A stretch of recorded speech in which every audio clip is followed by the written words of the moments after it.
नमस्कार, मैं डॉक्टर शशिकांत नाग आज आपके सामने युवा कलाकारों के लिए कुछ सुझाव लेकर उपस्थित हुआ हूँ।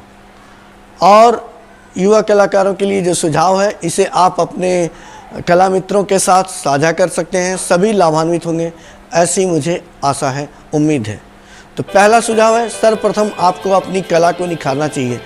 अपनी कमियों को ठीक प्रकार से जानकर उस पर सुधार हेतु अभ्यास करना चाहिए और अपनी कला का दूसरी कला के साथ कभी भी कंपैरिजन नहीं करनी चाहिए, मिलान नहीं करनी चाहिए। प्रत्येक कला व कलाकार अलग प्रकार का होता है, एक दूसरे से प्रतिस्पर्धा से हमेशा बचना चाहिए। सुझाव नंबर 2, कलाकारों को आपस में समूह बनाकर सकारात्मक कला चर्चा करते रहनी चाहिए निरंतरता में।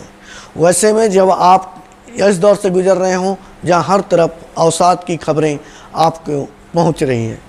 सुझाव संख्या 3, आपको अपने ही शहर में, घर पर या कला स्थान पर, स्कूल में या कम्युनिटी सेंटर में, पंचायत घर में सामूहिक रूप से या सोलो शो का आयोजन करना चाहिए ताकि आसपास के सभी जनमानस को अपनी कला दिखा सकें। और खर्च आप अपनी सुविधा अनुसार इसमें कर सकते हैं। बड़े बड़े नामों के झांसे में कभी ना आइए, बड़ी गैलरियों से हमेशा दूर रहिए। अधिकतर दुकान चला रहे हैं वे आजकल कलाकार और आर्ट गैलरीज बहुत अधिक पैसे रुपयों को लेकर कलाकारों के लिए exhibition, competition, art camp, workshop, residency art, इन सब के नाम पे नगद इनाम, अवार्ड आदि के लालच देकर आयोजन कर रहे हैं। और ऐसे आयोजनों से आप स्वयं को अभी फ़िलहाल दूर रखें, क्योंकि इस प्रकार के आयोजन आपको ना ही कोई विशेष प्रसिद्धि देने वाले अभी हैं और ना ही कोई मार्केट का आपको विशेष लाभ होने वाला है। आजकल ऑनलाइन गैलरीज में, फेसबुक पर, इंस्टाग्राम पर आप अपने आर्टवर्क का प्रदर्शन फ्री ऑफ कॉस्ट कर सकते हैं। इस प्रकार आप ऑनलाइन माध्यम से अपनी कलाकृतियों को बेच भी सकते हैं। नए ग्राहक और प्रशंसक सब आप इकट्ठा कर सकते हैं। आपको अधिक खर्च भी नहीं करना पड़ता है और कई ऑनलाइन वेबसाइट हैं जो आर्ट वर्क बेचने के पश्चात ही कमीशन लेकर बाकी धन कलाकारों को देती है। अच्छा, थोड़ा सावधानी पूर्वक इनका चयन करें। धोखेबाज, चालाक हर क्षेत्र में हैं। आप अपने साथियों से चर्चा करके अपना कार्य ऑनलाइन प्रदर्शित कर सकते हैं, ऐसा विश्वास रखें। सुझाव संख्या 5, आप ऑनलाइन आर्ट प्रदर्शनी में भी भाग ले सकते हैं और फिजिकली भी अगर पार्टिसिपेट करना चाहते हैं तो रिप्यूटेड नेशनल, स्टेट या प्राइवेट लेवल के कला प्रदर्शनियों में भाग लीजिए जहां पर एंट्री फ़ी बहुत कम होती है। किसी भी प्रदर्शनी में भाग लेने से पूर्व अच्छे तरीके से अध्ययन करने के पश्चात ही भाग लें। जल्दबाजी में कोई निर्णय न करें। पैसा कमाना बहुत मुश्किल कार्य है, उसको व्यर्थ न गंवाएं। ध्यान रखें, कोई आपको मूर्ख ना बनाए। आप ऐसी कृतियों का निर्माण करें जो छोटे आकार में, कम बजट में आपको आसानी से सेलेबल हो।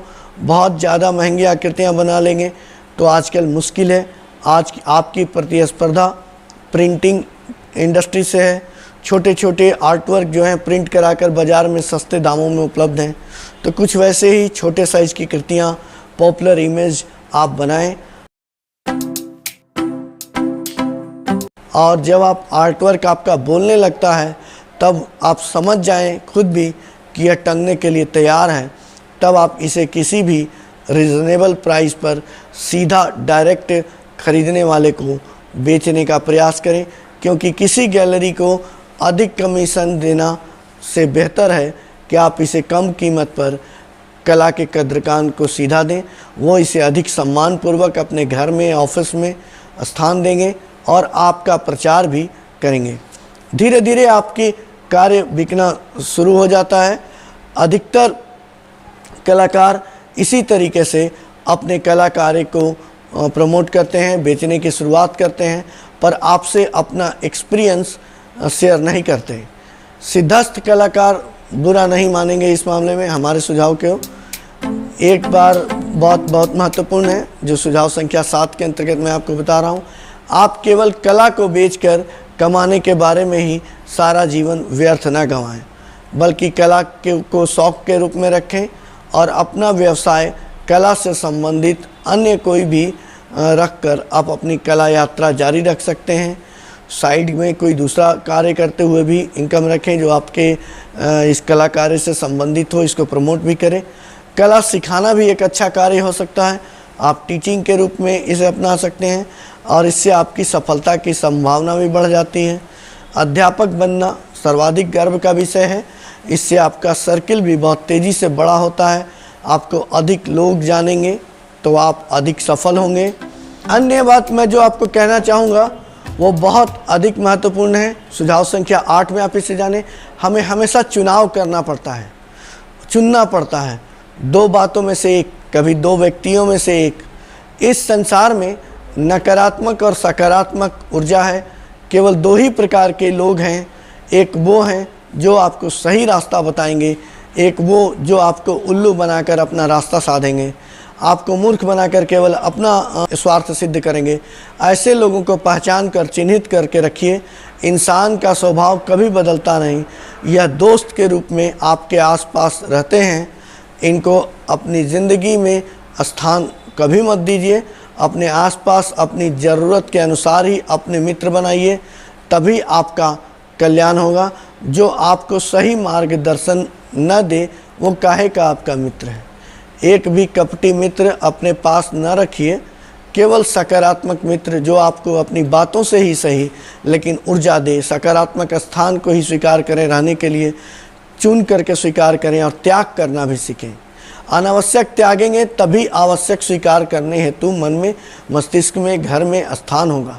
सकारात्मक ऊर्जा को ही अपने जीवन में स्थान दें, आपका मंगल निश्चित होगा। सुझाव संख्या 9, संसार में प्रेम पूर्वक, शिष्ट पूर्वक व्यवहार करें। जिज्ञासु बालक बनकर जीवन को जीने का प्रयास करिए। आप हर पल हर क्षण कुछ न कुछ अवश्य सीखते हैं।